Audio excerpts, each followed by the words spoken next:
En este vídeo os voy a hablar sobre formas bilineales.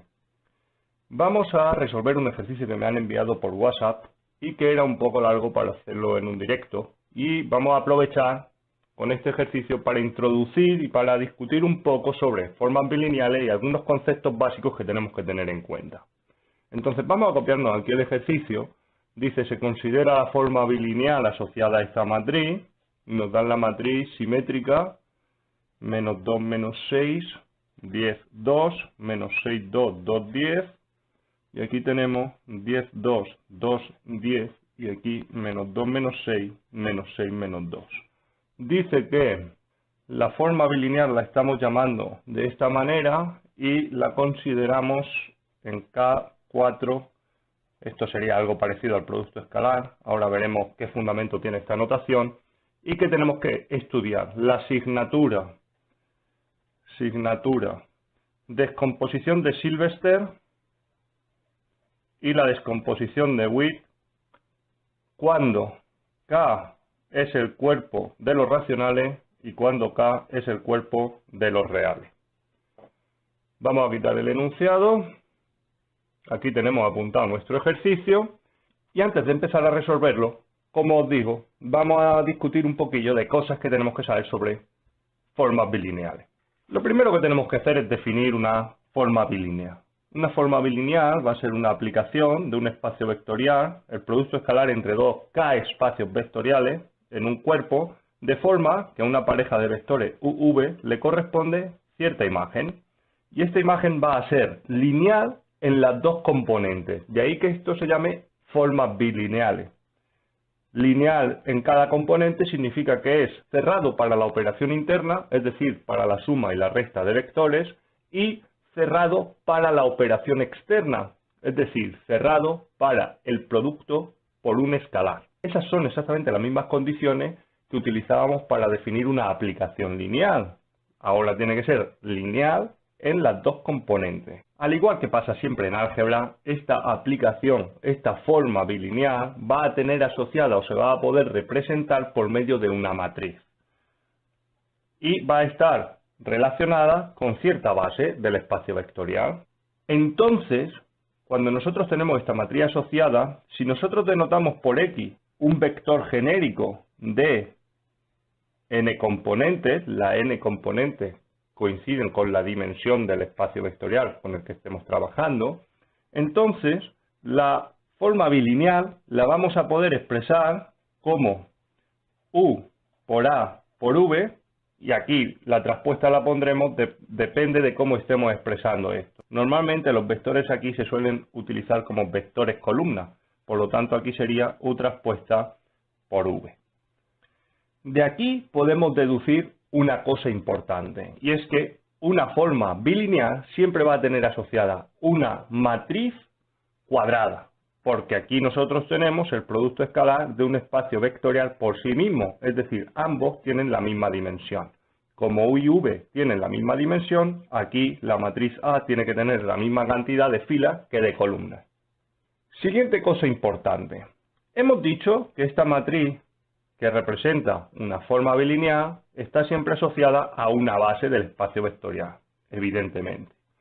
Si nosotros cambiamos la base, entonces va a cambiar la expresión de la matriz. Pero si nosotros tenemos dos matrices A y B que representan la misma forma bilineal, es decir, que son la misma forma en bases diferentes, va a existir una relación entre ellas. Va a existir una matriz de cambio de base, de forma que voy a poder expresar una como P traspuesta por B por P, donde P contiene por columna los vectores del cambio de base. Pero esto no es otra cosa que la definición de matrices congruentes. A y B son congruentes. Es decir, dos matrices congruentes representan la misma forma bilineal. Entonces tendría sentido, ya que yo puedo encontrar distintas expresiones matriciales para la misma forma bilineal, pues buscar la expresión más sencilla, la matriz más sencilla. ¿Y cuál sería la matriz más sencilla? Pues al poder ser una matriz diagonal. Por lo tanto, por ahora mi objetivo es encontrar una matriz diagonal que represente a la misma forma bilineal que representa la matriz A.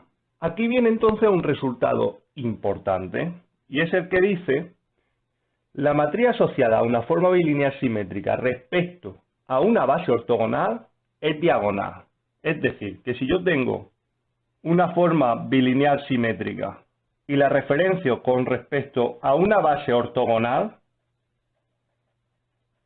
entonces existe esa matriz diagonal que me permite expresar la misma forma bilineal.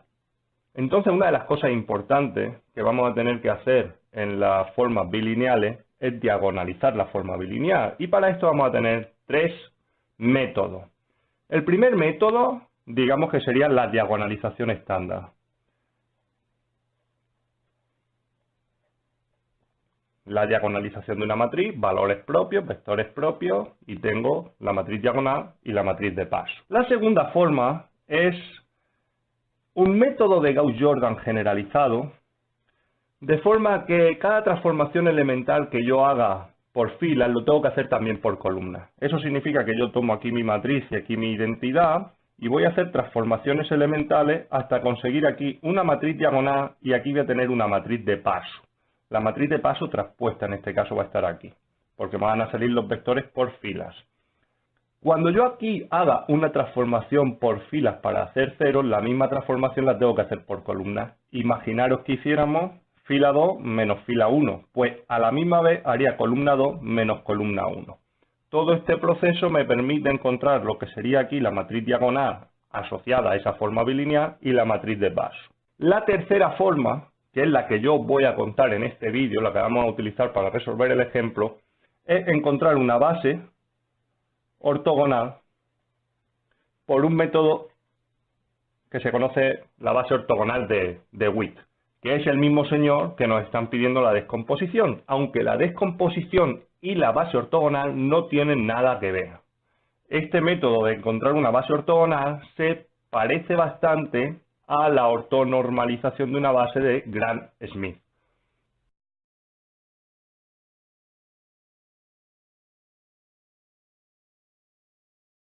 Teniendo esto claro, hay algunos conceptos más que tenemos que saber. Por ejemplo, el concepto de signatura, que nos la piden en el ejercicio, de una forma bilineal.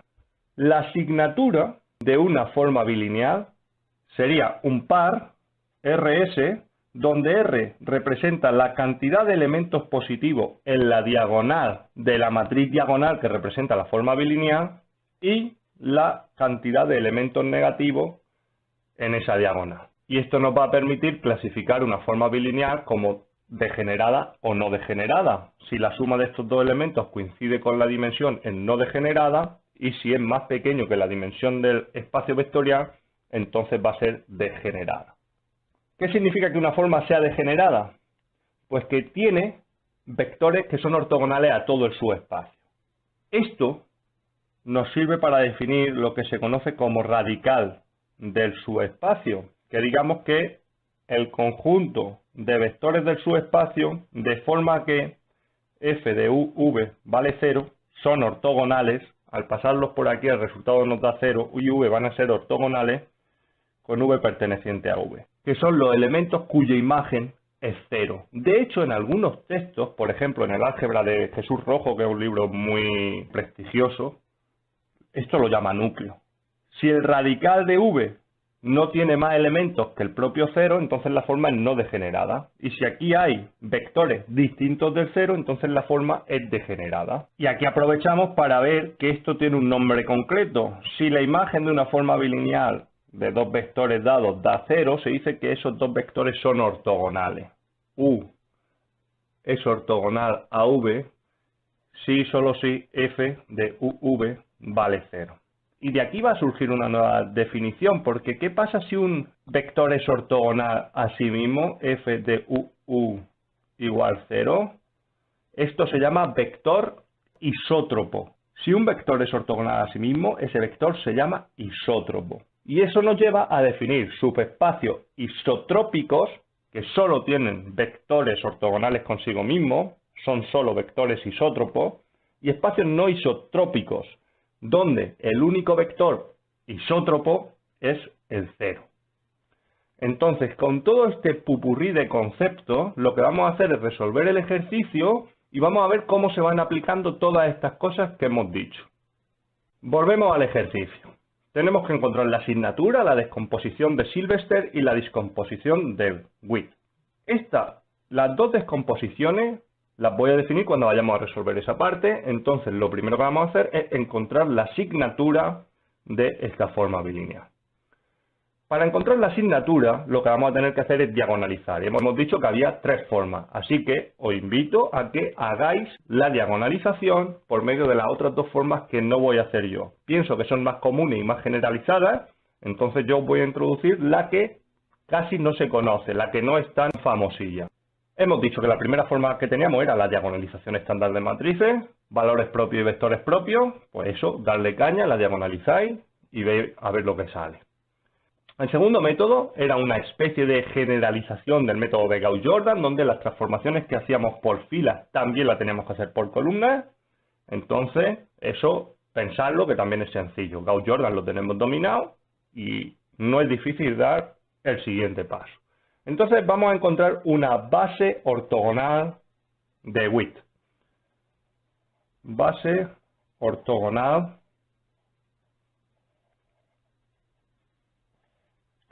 Entonces, vamos a ver qué proceso tenemos que seguir para esto. El primer paso que tenemos que hacer es encontrar un vector no isótropo, es decir, que el producto con el mismo no valga 0. Entonces yo puedo coger cualquier vector de la base canónica. Por ejemplo, voy a tomar el E1, 1, 0, 0, 0. Traspuesta, porque aquí siempre trabajamos por columnas. 1, 0, 0, 0 por A, por 1, 0, 0, 0 traspuesta, voy a comprobar si es isótropo o no. Si me sale 0, no puedo coger este y tengo que coger otro. Voy a comprobar la cuenta, voy a hacer A por este vector, que sería quedarme con la primera columna, 1, 0, 0, 0, menos 2, menos 6, 10, 2 traspuesta, y ya aquí sería multiplicar, menos 2. Distinto de 0, por lo tanto, perfecto. Me vale. Entonces, voy a descomponer el subespacio como suma directa de dos subespacios. Un subespacio que está generado por el vector no isótropo y su ortogonal. Es decir, tengo V1, que es el espacio generado por el vector que acabo de tomar, y necesito calcular el ortogonal de este. ¿Cómo calculo el ortogonal? Pues el ortogonal va a ser, tomo un vector x, y, z, t, que al multiplicarlo por A, 1, 0, 0, 0, t, me dé 0. Nosotros sabemos que los vectores son ortogonales y el producto escalar vale 0.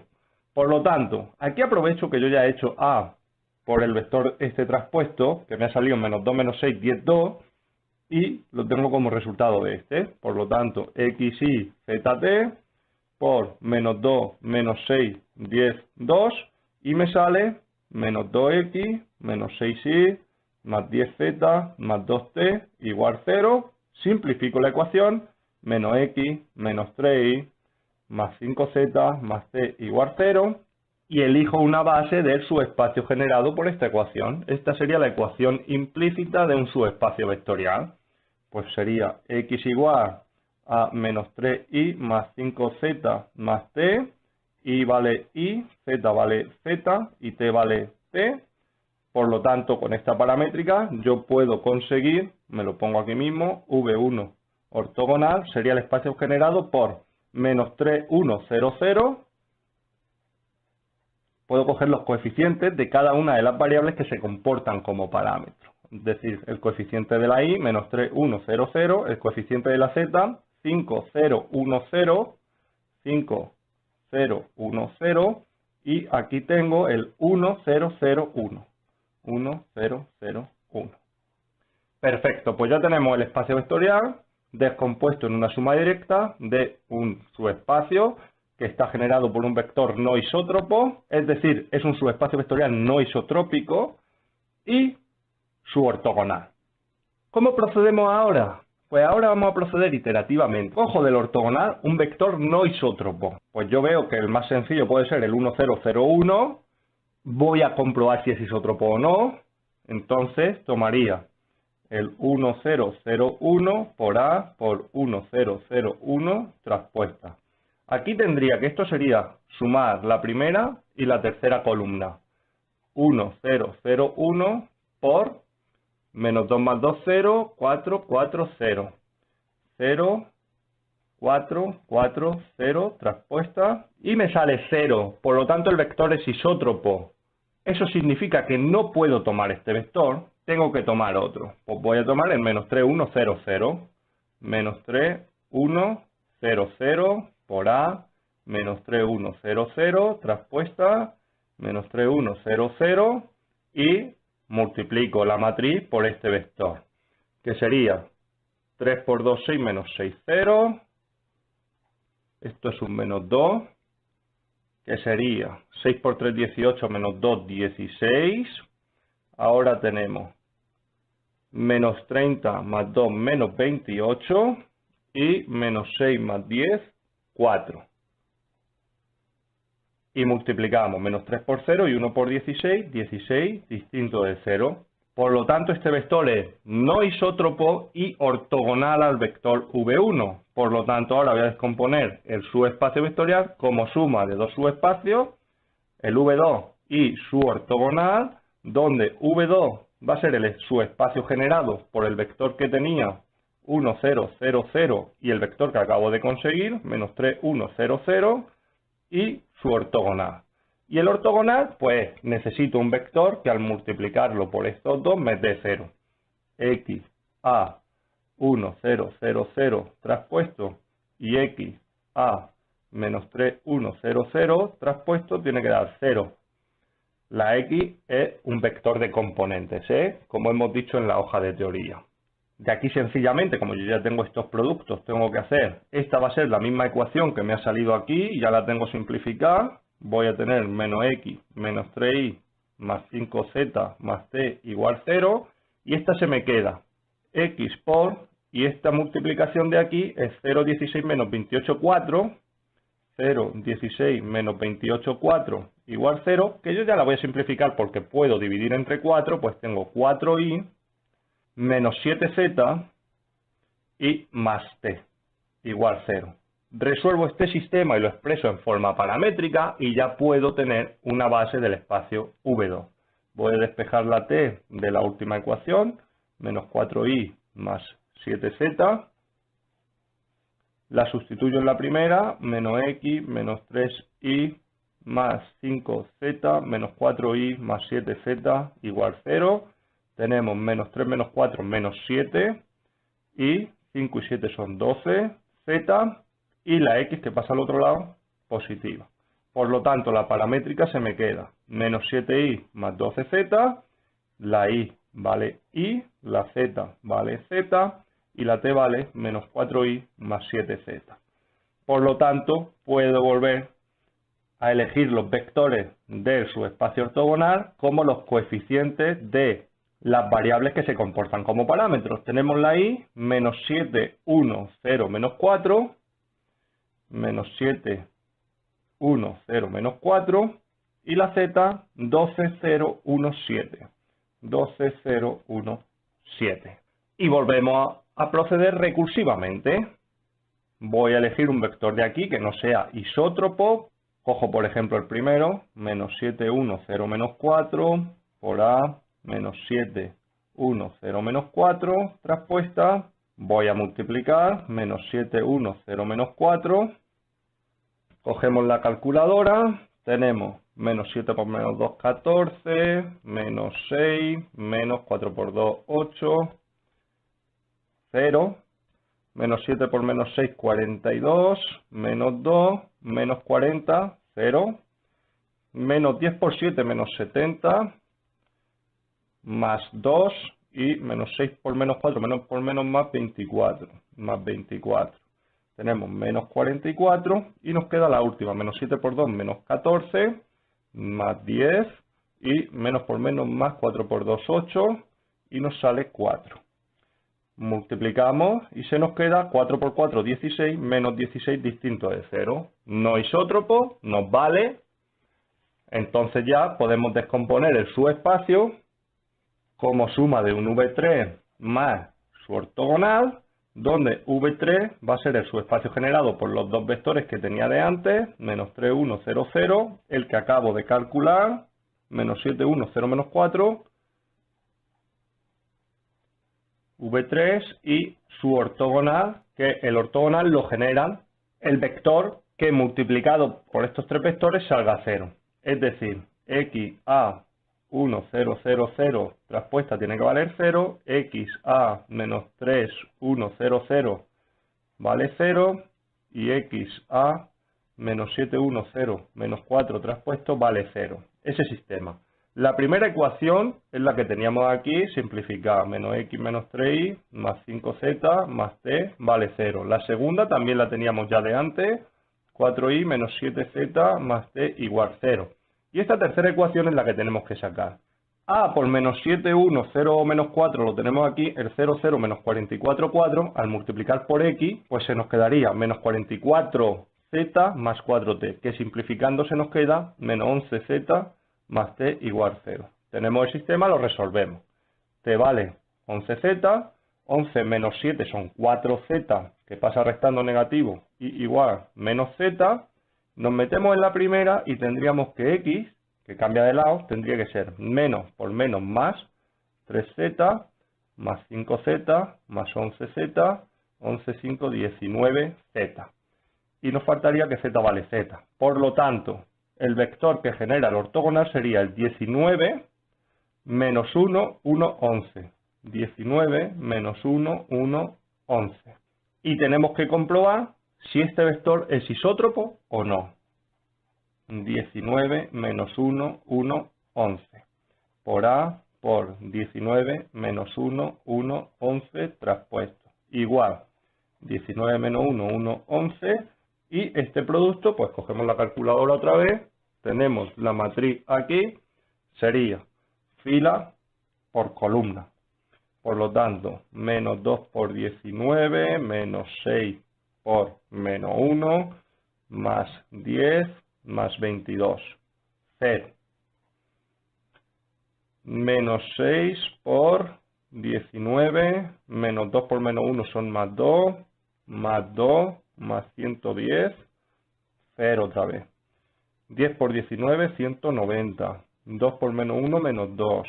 Menos por menos más, menos 2. Menos 6 por 11, menos 66. 120. Y la última, 2 por 19, 38. Menos 10, menos 6 y menos 2 por menos 11, menos 22. 0. Y al multiplicar, 120 distinto de 0. Por lo tanto, tenemos que el subespacio V lo podemos generar por los vectores 1, 0, 0, 0, menos 3, 1, 0, 0, menos 7, 1, 0, menos 4 y este último, 19 menos 1, 1, 11. Entre ellos son ortogonales, por lo tanto forman una base ortogonal del espacio vectorial. La matriz asociada a la forma bilineal en esta base va a ser diagonal. ¿Cuál es la matriz diagonal? Pues justo lo que nos ha salido al hacer el producto de los vectores por sí mismos. El primero por el primero en menos 2. Aquí teníamos en el V2 el segundo por el segundo 16. El tercero por el tercero menos 16 y el cuarto por el cuarto 120. Esa es la matriz diagonal, todo lo de fuera son ceros. ¿Cuál es la matriz de paso? La matriz de paso es la que tiene por columna estos vectores. 1, 0, 0, 0, menos 3, 1, 0, 0, menos 7, 1, 0, menos 4, 19, menos 1, 1, 11. Por lo tanto, ya podemos responder a la primera pregunta. La asignatura tiene 2 positivos y 2 negativos. La asignatura es 2, 2. Si habéis decidido encontrar la matriz diagonal diagonalizando la matriz, estos elementos de aquí no tienen por qué coincidir con los valores propios. Vais a encontrar una expresión distinta de esta, pero va a tener la misma asignatura. También vais a tener, obviamente, una matriz de paso distinto. Eso sí, esta matriz y la que vosotros habéis encontrado van a ser congruentes, va a existir una matriz de paso entre ellas. Igual que si habéis decidido utilizar el método extendido de Gauss-Jordan, pues lo mismo, no tenéis por qué encontrar exactamente la misma expresión, lo que sí vais a llegar es a la misma asignatura. La matriz va a ser congruente con esta, va a haber una matriz de pasos, pero no tiene por qué tener exactamente la misma expresión, ¿eh? Una vez que tenemos la asignatura, la matriz diagonalizada y la matriz de pasos, vamos a ver qué es esto de la descomposición de Sylvester y la descomposición de Witt. La descomposición de Sylvester se conoce generalmente como ley de inercia de Sylvester. Así que si vais a buscar en la literatura, buscar ley de inercia mejor que descomposición de Sylvester, porque por descomposición de Sylvester posiblemente no encontréis casi nada, y por ley de inercia cualquier libro de álgebra lineal y geometría que se aprecie va a aparecer ahí. Entonces, la descomposición de Sylvester dice que yo puedo descomponer el subespacio vectorial como suma directa de tres subespacios, V menos, V0 y V más, donde la forma bilineal restringida a este subespacio va a ser definida negativa. En este todos los vectores van a ser isótropos y en esta, en la positiva, la forma bilineal va a ser definida positiva. ¿Eso qué significa? Que f de uv va a ser mayor que 0 para todo uv perteneciente a v más, f de uv va a ser igual a 0 para todo uv perteneciente a v0 y f de uv va a ser menor que 0 para todo uv perteneciente a v menos. Esta es la descomposición de Sylvester. La descomposición de Sylvester tiene un requisito y es que yo tengo que trabajar sobre un cuerpo ordenado. Cuando a mí me están pidiendo la descomposición de Sylvester en este ejercicio, tanto Q como R son cuerpos ordenados. Por lo tanto, la descomposición de Sylvester yo la voy a tener directamente de aquí. Yo puedo tomar como V menos el espacio generado por los vectores que tengan en la diagonal principal el signo negativo, el menos 2 y el menos 10 son la primera columna y la tercera, 1, 0, 0, 0, menos 7, 1, 0, menos 4. El V más va a ser los que tengan en la diagonal principal la positiva, 16, 120, el menos 3, 1, 0, 0, y el 19 menos 1, 1, 11, y el V0, pues obviamente va a ser solo el 0, que coincide exactamente con el radical de V o el núcleo, como lo queramos llamar, dependiendo de a lo que estemos acostumbrados, la notación que estemos utilizando.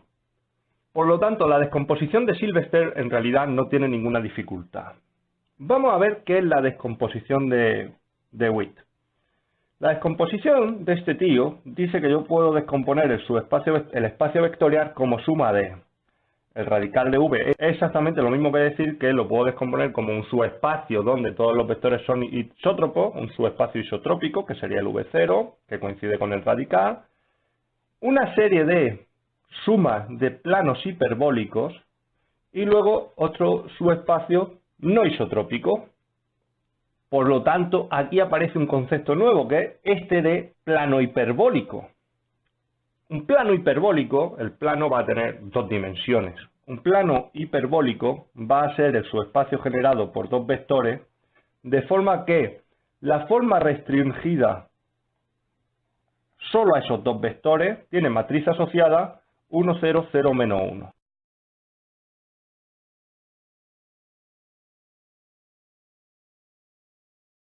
Si yo estoy trabajando en un cuerpo ordenado y además que todo elemento positivo admita una raíz cuadrada, como sería el caso de estar trabajando en R4, en este ejercicio que nos han preguntado, para acá, estos son R4 y Q4, no, esto está bien, en R4, entonces yo esto lo puedo hacer simplemente normalizando los vectores.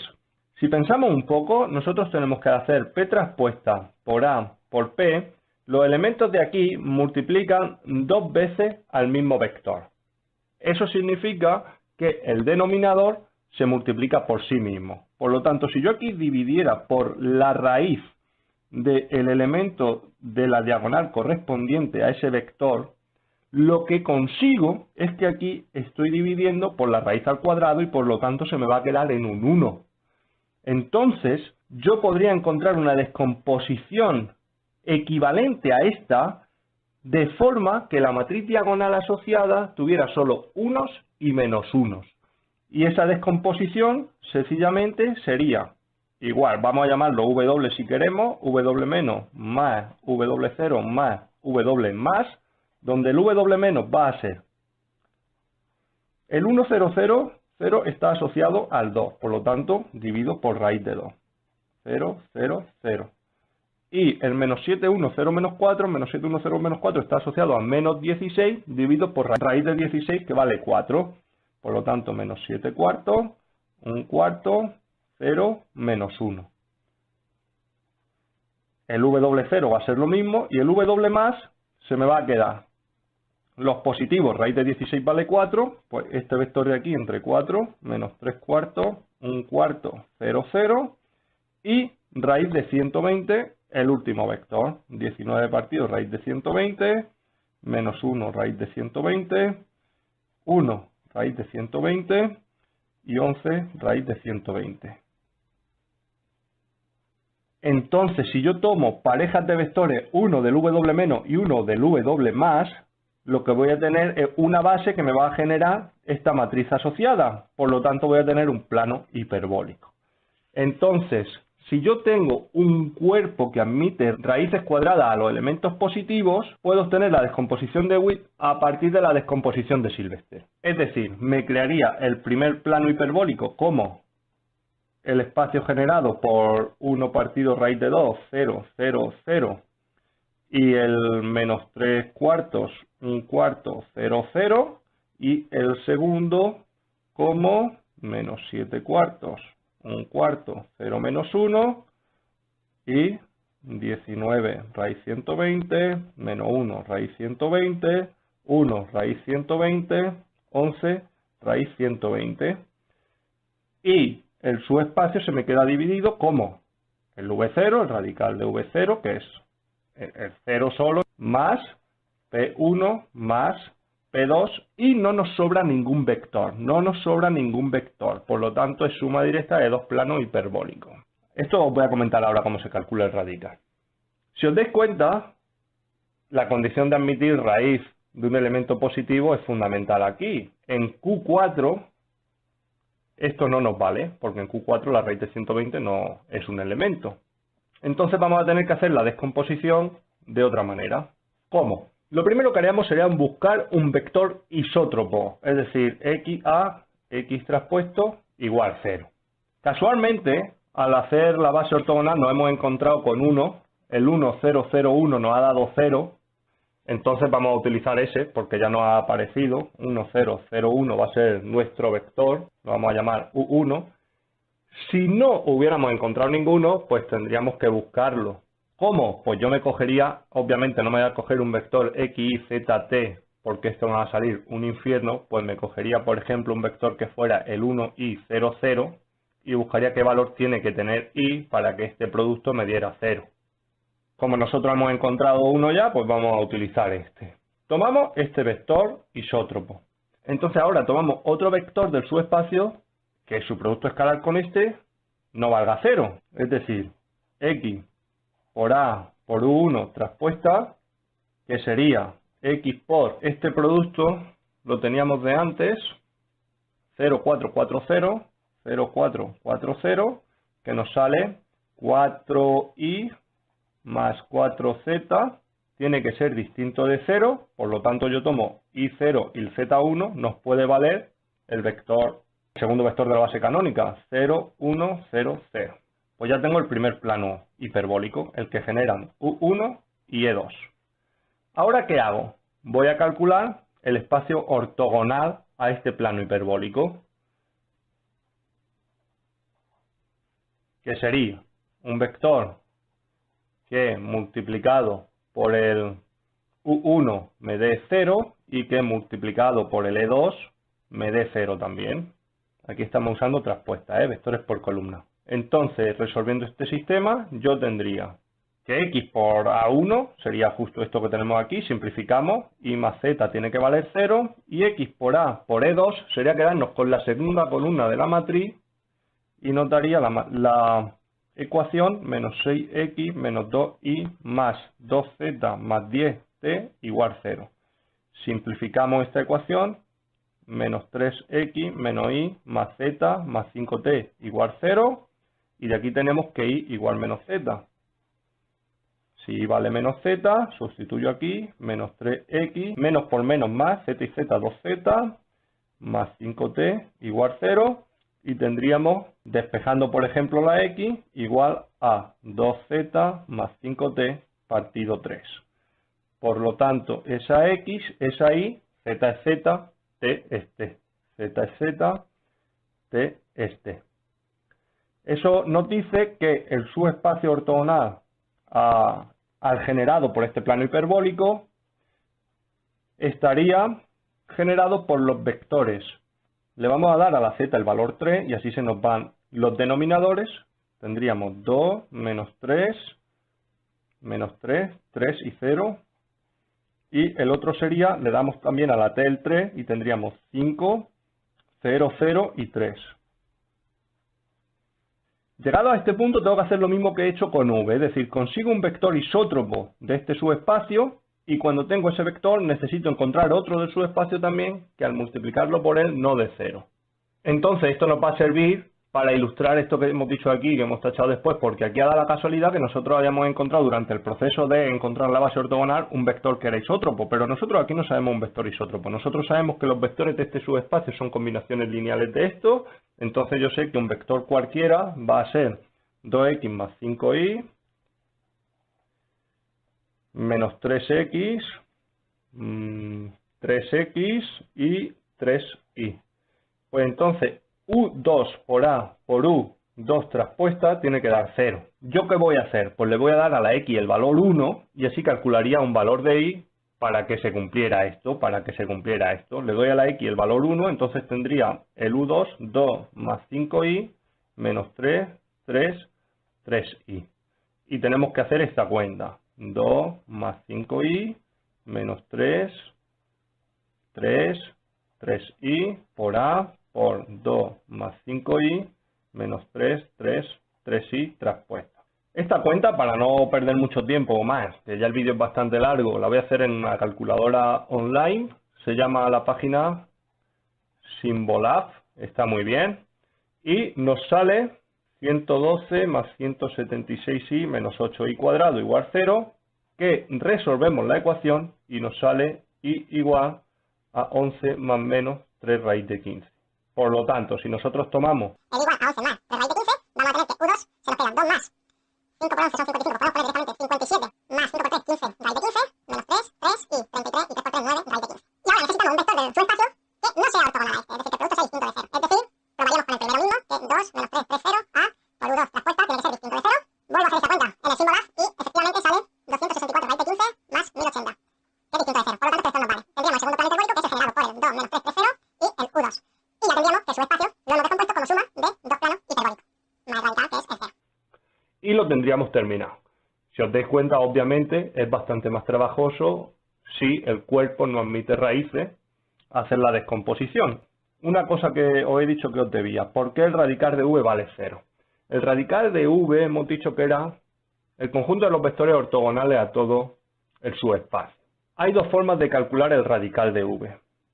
La primera forma sería, yo utilizo la base canónica y busco un vector que sea ortogonal a los elementos de la base, es decir, que haría x a e1 traspuesta, x a e2 traspuesta, x a e3 traspuesta igual 0, x a e4 traspuesta igual 0 y resolvería ese sistema.